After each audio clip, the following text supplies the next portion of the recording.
Hello les addicts! Aujourd'hui je vous retrouve pour une petite vidéo qu'on m'a demandé puisqu'il s'agit de mon retour sur les partenariats. Alors ça va se résumer au partenariat livresque bien sûr parce que le reste, j'ai envie de vous dire, c'est pas ma came du tout. Donc je suis pas du tout dans cette catégorie-là. Donc on va dire, je vais vous parler des retours sur mes partenariats par rapport aux livres. Donc déjà, qu'est-ce que c'est un partenariat? Et on va aussi parler de service presse, puisque un service presse, c'est un ouvrage, un livre, un dossier, si vous voulez, qu'on envoie en fait aux journalistes à la base, et que des fois on envoie aux blogueurs, instagrammeurs, youtubeurs, et là, je parle toujours de livres. C'est des envois en fait de livres que l'on fait, qui nous sont envoyés directement chez nous gratuitement, en échange d'une chronique, d'une photo, d'une story sur Instagram, d'une vidéo sur YouTube. Enfin, c'est un échange de bons procédés, si vous voulez, entre un livre et une chronique et surtout en parler sur nos réseaux. En fait, l'avantage qu'il y a à avoir des partenariats comme ça livresque, c'est qu'on peut découvrir des ouvrages qu'on n'aurait pas forcément achetés en magasin. Clairement, moi, il y a des choses que j'ai lues grâce à certaines maisons d'édition que je n'aurais jamais lues si on ne me les avait pas proposées, parce que je me serais pas penchée dessus, et là, du coup, d'avoir lu le résumé, de voir la couverture, tout ça, de me l'avoir proposé, je me suis dit, allez, tiens, je me lance, et finalement, c'est des livres qui m'ont parfois beaucoup plu. Donc ça permet de découvrir pas mal de choses. Après, il y a les livres gratuits. Alors j'ai envie de dire, livres gratuits, faites gaffe à cet emploi de mots, parce que livres gratuits, non pas tout à fait gratuits, vous allez voir, parce que ça demande énormément de travail quand même. Donc pour moi, gratuit entre gros guillemets. Ça nous permet aussi d'avoir une certaine reconnaissance sur notre travail sur les réseaux. Enfin, notre travail, c'est pareil entre guillemets, parce que voilà, à la base, on fait ça pour notre passion des livres quand même. Donc voilà, l'histoire des partenariats, ça vient franchement après, parce qu'on est quand même là pour partager un maximum autour des livres, et non pas pour faire du business avec. Enfin, moi clairement, je me considère dans cette catégorie-là, à pas vouloir en faire mon business, parce que je travaille à côté, je suis pas du tout dans cette branche. Voilà, je compte pas travailler dans une maison d'édition, travailler dans l'édition générale, où je n'écris pas, en tout cas pas pour l'instant, parce que c'est pas ma tasse de thé. Peut-être que je m'y mettrai à un moment donné pour l'exercice, mais pas forcément pour publier ou quoi que ce soit. Je n'ai pas du tout cette prétention, mais voilà, ça permet quand même que... Enfin, on voit que les maisons d'édition se penchent sur notre travail et que ça leur plaît, comme ça vous plaît à vous. Donc clairement, ça fait plaisir quand même quand des maisons d'édition viennent vers nous pour nous proposer certaines de leurs parutions. Après, quand on est partenaire avec une maison d'édition ou quelque chose en rapport avec les livres, ce qui est intéressant, c'est que souvent on peut avoir les dessous un petit peu des parutions de certains livres, voire des scoops sur certaines parutions qui sont pas encore filtrées nulle part. Et ça, c'est vraiment sympa, parce que même sur les salons littéraires, ça nous permet d'accéder à des rencontres avec les auteurs en petit comité et tout. Enfin, franchement, c'est super intéressant de ce niveau-là. Et ça, pour moi, c'est vraiment un réel privilège, pour le coup, d'avoir pu rencontrer Michel Bussy, d'avoir pu rencontrer Victor Dixon, d'avoir pu rencontrer d'autres auteurs en petit comité comme ça, et d'avoir pu poser plein de questions, plus qu'en séance de dédicace, parce qu'ils n'ont pas forcément le temps. Ça, pour moi, oui, c'est un vrai privilège, et ça, j'en suis très très reconnaissante aux maisons d'édition, parce que c'était à chaque fois super. Alors comment ça se passe souvent pour être partenaire avec certaines maisons d'édition?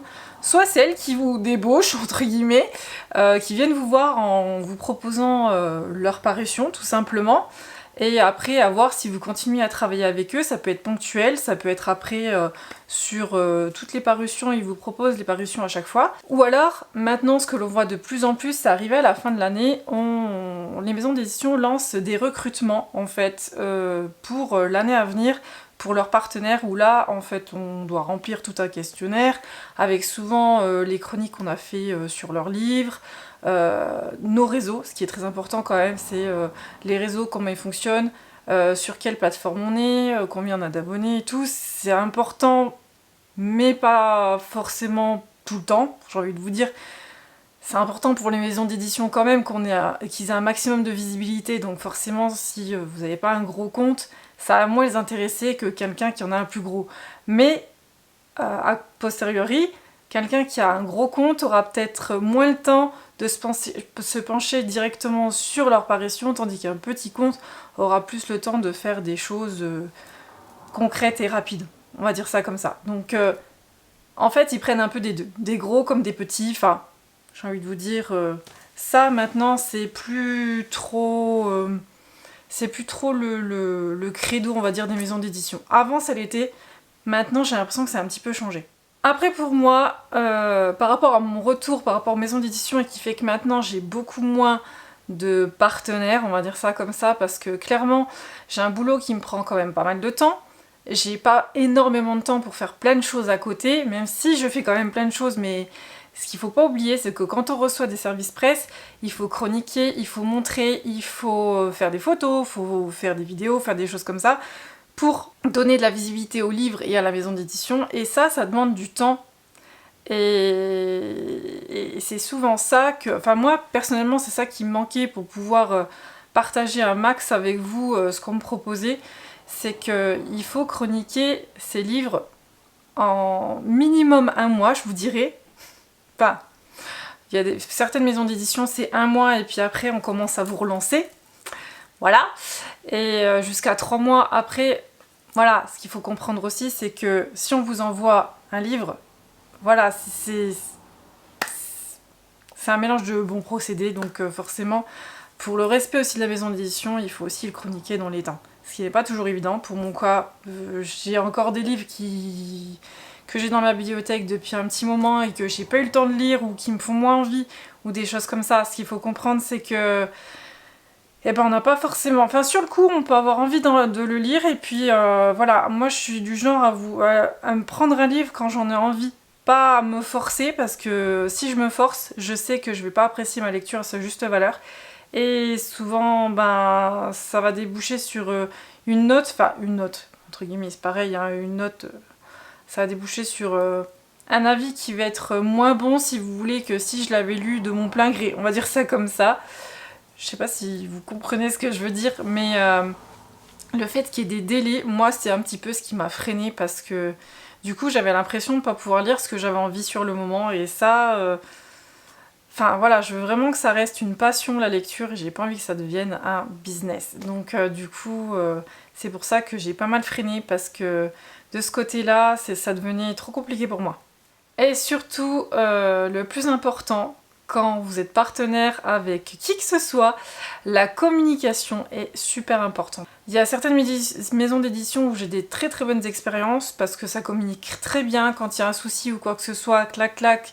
Enfin, il n'y a pas de souci, on nous écoute, on n'est pas là juste pour faire de la pub et ça clairement c'est pas toujours facile.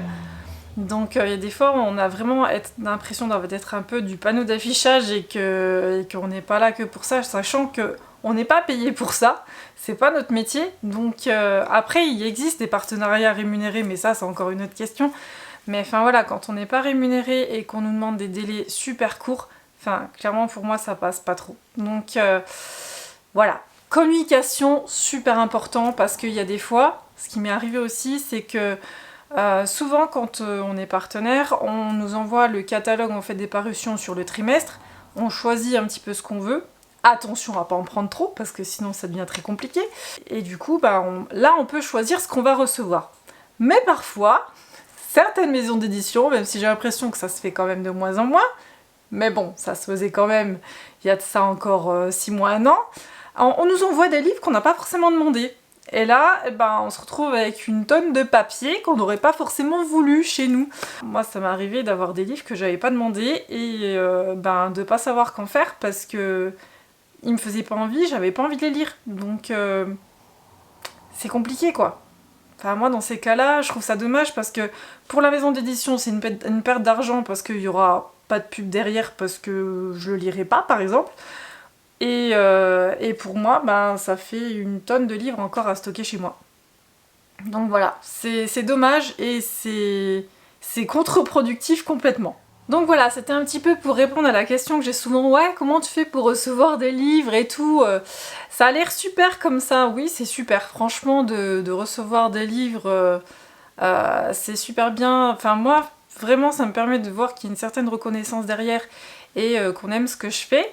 Donc on me propose on me propose des choses qui sont plutôt sympas. Mais il faut pas oublier que c'est beaucoup de travail et qu'il faut avoir un peu de temps à consacrer à un livre, parce qu'un livre, ça se lit pas en 2 heures, ça se lit en... Des fois, enfin ça dépend, moi je sais que je suis pas quelqu'un qui lit très vite, donc forcément, moi ça va me prendre j'ai envie de vous dire entre 7 et 10 heures pour lire un livre. C'est énorme. Donc voilà, le temps que ça peut me prendre déjà juste pour lire le livre. Ensuite, il faut le chroniquer, il faut compter 1 heure, il faut faire une photo, il faut compter un quart d'heure, 20 minutes, ça dépend après ce que vous voulez faire et tout. Une vidéo, j'en ai pour du temps, parce qu'il faut le temps de la faire, il faut le temps de la monter, il faut le temps... Enfin voilà, faut bien se rendre compte que Service Presse et les partenariats, ça demande du temps. Et il faut être prêt à ça. Donc quand vous voulez recevoir des livres, il faut bien penser à ça. Après, si vous avez le temps et que vous voulez vraiment recevoir des livres et tout, bah écoutez, allez-y, foncez. Partagez un maximum, le faites pas pour le business s'il vous plaît, parce que sinon on se retrouve avec des avis qui sont pas objectifs, et ça c'est pareil, c'est super chiant. Quand on sent que quelqu'un fait de la pub mais qu'il n'a pas forcément apprécié un livre, bah moi perso ça passe pas non plus. Voilà, vous le savez, je suis transparente, quand j'aime pas un livre je vais dire que je l'ai pas aimé, et surtout pourquoi, ce qui est toujours important. Mais voilà, j'avais envie de vous parler de ça aujourd'hui, j'espère que ça vous aura pas ouvert les yeux, parce que je pense que vous savez un petit peu comment ça se passe, mais que ça vous aura un peu mis en garde face à ça, et sinon, bah, si au-delà de ça, vous voulez quand même partager et être partenaire avec certaines maisons d'édition, allez-y, foncez, parce qu'après c'est des très bonnes expériences aussi. Enfin moi clairement, je sais qu'avec certaines maisons d'édition, il n'y a aucun problème, c'est toujours super bien de communiquer avec elles, et elles nous proposent pas mal de choses. Donc voilà. J'espère que cette petite vidéo vous aura plu, en tout cas, moi je vous dis bye bye, et à la prochaine vidéo, salut!